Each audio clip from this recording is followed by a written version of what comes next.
¿De qué me sirve meter un tipo a la cárcel o darle un tiro en la sien?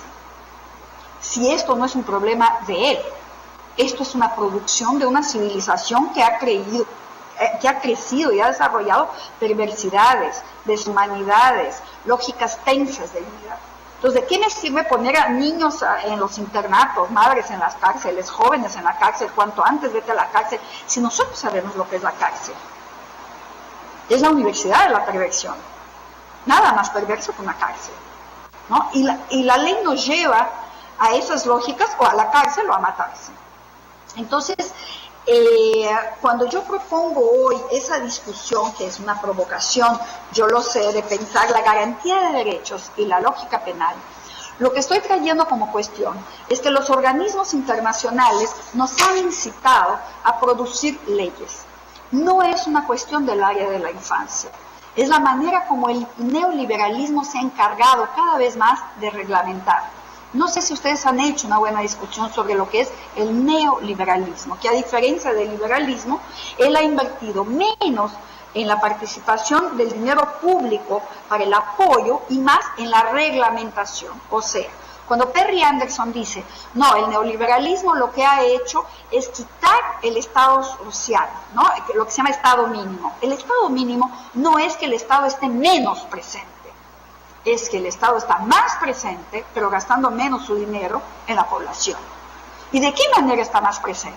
Reglamentándonos, usando de la reglamentación para poder controlar a la población.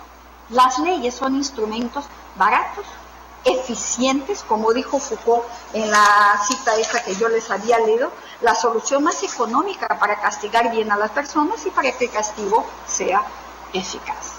Entonces, la lucha por el Estado de Derechos, por el aumento de las leyes como lógica de relacionamiento en nuestra sociedad, nos ha puesto en situación de mayor desconfianza, de mayor distancia entre las personas, de menos afecto, y eso nos da menos posibilidades de luchar por lógicas de vidas más afectuosas y efectivamente más revolucionarias en el sentido de intentar cambiar efectivamente lo que nosotros queremos transformar en este mundo.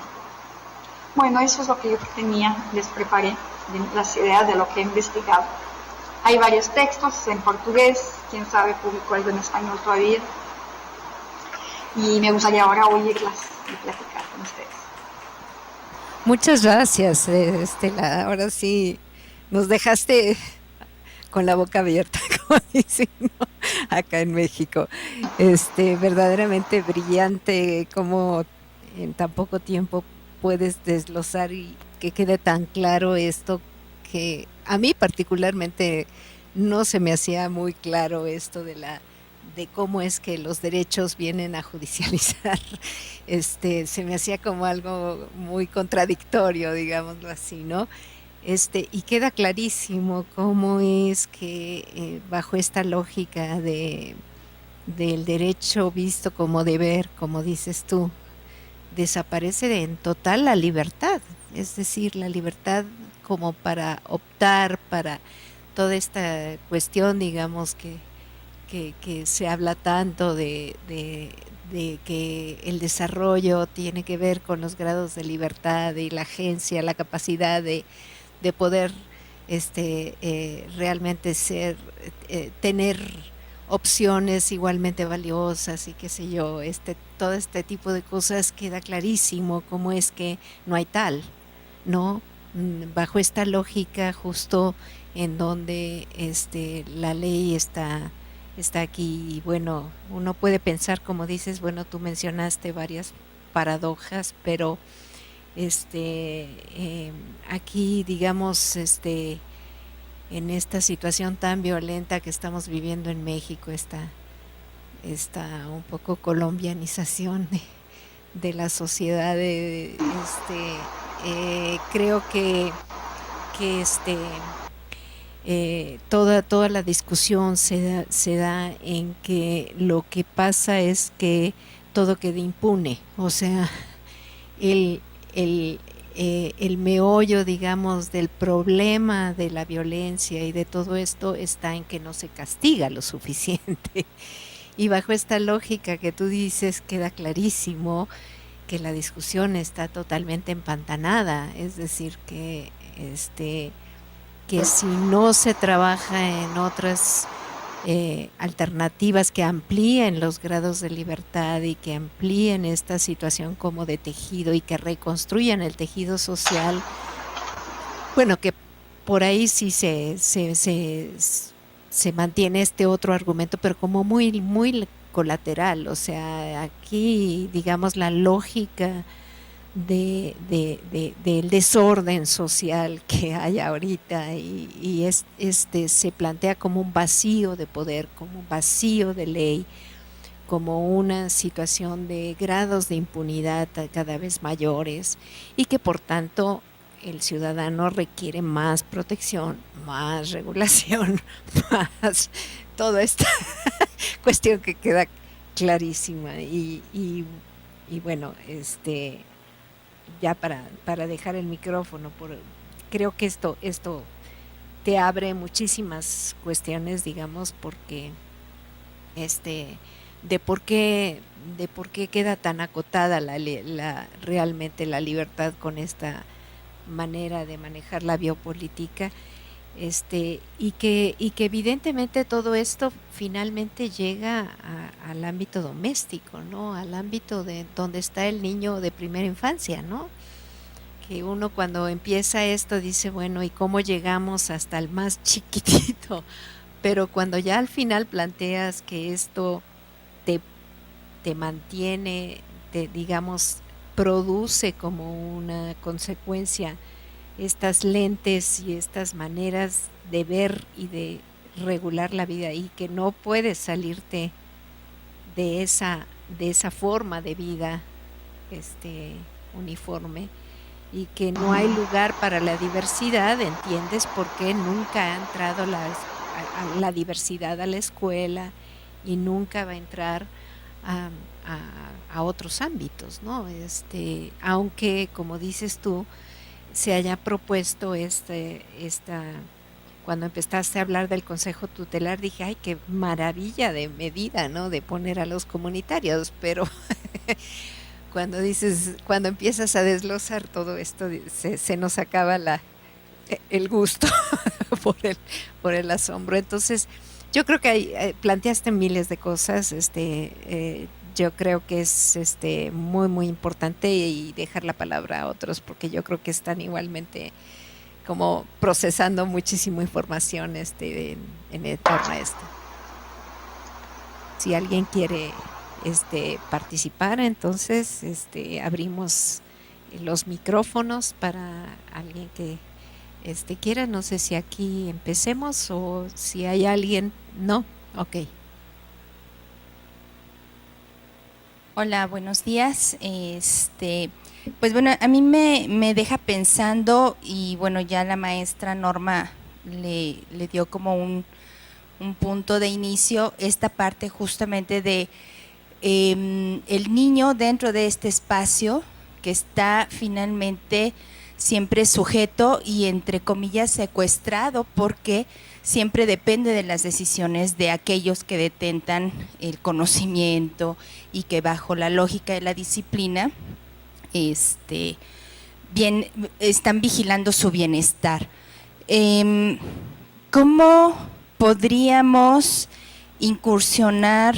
O sea, es decir, ¿de qué manera podríamos empoderar a los niños y a las niñas para que puedan ser justo ser personas de derecho, del ejercicio de su propio derecho y cómo ir generando estos espacios donde ellos puedan tener esta voz y que no sean solo hasta los 18 años que puedan tener voz y voto, ¿no? O sea, cómo poder desarrollar estos espacios y estrategias para que los mismos niños puedan tener un papel mucho más activo en la cuestión de su propio ámbito, ya sea la escuela o su propia casa, porque están pues realmente a merced de estas interpretaciones de ley en una cuestión de de tantas regulaciones, pues, ¿no? Y que todo el mundo se confunde, porque, bueno, finalmente se pierde mucha energía en ir generando leyes que contrarresten las irregularidades y finalmente nos olvidamos de las personas. Digamos, es como una preocupación, es cómo generar esos espacios, realmente cómo ir promoviendo el empoderamiento y un pensamiento del niño para consigo mismo en el ejercicio con el otro. No sé si me explico, no sé si estoy como muy confundida. Sí, sí.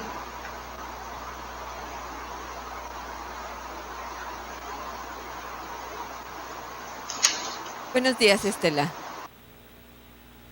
Yo quisiera compartir contigo que, bueno, que me movió mucho el tapete tu presentación. Yo tengo poco tiempo de estar trabajando en ese ámbito judicial con familias que están divorciándose, tienen pues un proceso difícil, los niños están en medio. Y ocurren muchísimas cosas con las familias. Se agreden ocurren muchas cosas de violencia en el proceso, y lo que yo he notado es que sí se generan una serie de leyes, muchas leyes que el ciudadano común no conocemos, y que se vuelve un lenguaje difícil, muy complejo el ambiente, y estamos a merced de los abogados, de los jueces, de los ministerios públicos, y las familias sufren, se dan con todo, y yo veo cómo los abogados favorecen esto. Inclusive hay muchas tácticas, porque trabajo con un hospital que hacen las evaluaciones para los juzgados, y entonces pues se ve como inclusive no van los niños, como menciona el juez, que tienen que ir a las evaluaciones, sino va el abogado, decide muchas cosas, se hace todo tortuoso, difícil, complejo, se hacen muchas evaluaciones a los niños, ya hasta se saben todas las pruebas, y están manipuladas las pruebas, se hace un ambiente sumamente complejo para ellos no saben qué va a pasar con ellos, no son escuchados. Entonces, pues efectivamente la mirada de los padres es de que me voy a vengar, o sea, ¿por qué el otro tiene mis hijos? ¿O por qué no me deja verlos? ¿O por qué no me paga lo que debe de pagar para sostenerlos? Pero creo que a veces tienen una idea de que es también como algo ejemplar, como un castigo ejemplar, como para que no se repita, y en eso se justifican. Es para que no vuelva a suspenderme el pago. O sea, como que hay esa esperanza de que la ley también sirva para algo y que se remedie el daño, pero que no se vuelva a repetir. Y y pues yo lo veo igual como un círculo vicioso, esa paradoja que no permite la salida, de que no hay esa mirada de la cultura de la legalidad, o sea, no de la pena, sino de la salida, del reconocimiento del otro, de lo que debería ser la justicia, ¿no? De lo justo, de la convivencia para el otro, de cómo resolver el conflicto.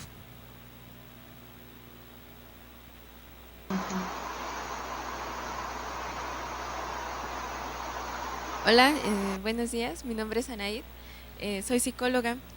Yo lo que quería comentar, bueno, son dos cosas. Una en relación a lo que comentaba la compañera hace un momento, que pues este dispositivo el cual existe del ser padre para con los niños, desde ahí está impuesto, ¿no? Esta dinámica del poder, este dispositivo del poder en donde yo soy el adulto, tú eres el niño, tú no tienes razón, tú te callas, tú eres el que estás en lo incorrecto por el simple hecho de que eres el niño, ¿no? Y creo, me llamó mucho la atención y veo con mucho agrado el que allá en Brasil hayan podido eliminar esta categoría de menor.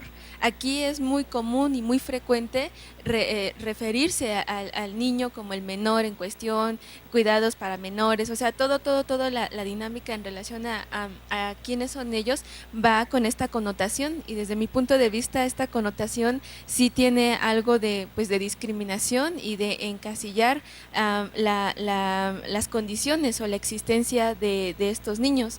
Entonces, de entrada creo que eso es uno de los grandes obstáculos para que se les pueda asumir como sujetos de derecho, porque precisamente es esta dinámica del poder, el cual automáticamente casi se anula, ni siquiera se pregunta, ¿no?, a ellos cuáles son sus necesidades, cuáles son sus prioridades, cuáles son sus intereses. Se asumen en las instituciones, se asumen en los programas sociales, y precisamente por eso no tienen éxito y no tienen el efecto que deberían de tener, porque precisamente se piensa desde el adulto, no desde la necesidad del adulto y no desde la necesidad del niño.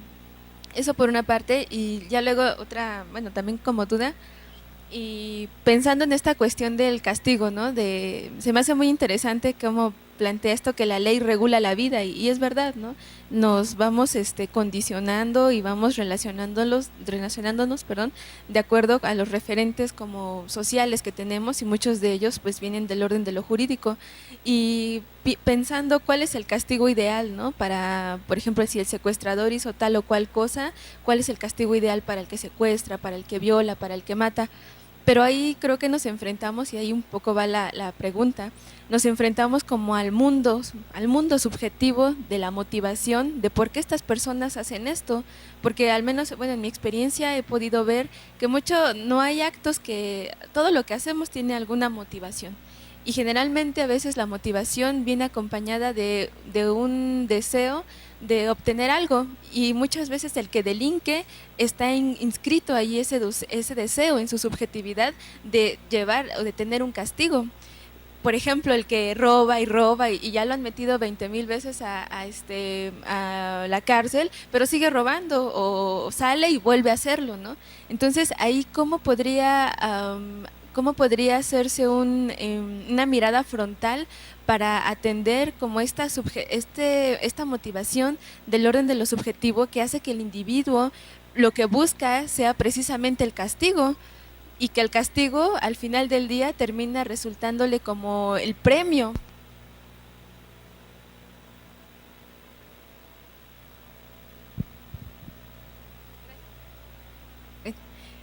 Y que al final el premio termina, el castigo, disculpe, termina resultando el premio. Un ejemplo para como aterrizar esto, en un aula, en una escuela, la maestra le dice a un niño: el que se porte mal, lo voy a agarrar de la mano y se va a ir conmigo, ¿no?, todo el camino. Pasó, y un niño sí fue el que se portó mal, y el castigo pues fue ese, ¿no?, se fue de la mano. Al siguiente día va la mamá, otra mamá muy enojada, y le dice: es que usted, maestra, es muy injusta con los niños, porque a ellos los agarra de la mano, y dice mi hijo que porque a él no lo agarro de la mano, ¿no? Entonces ahí es cuando era como este dilema de por qué el castigo terminó siendo el premio, ¿no?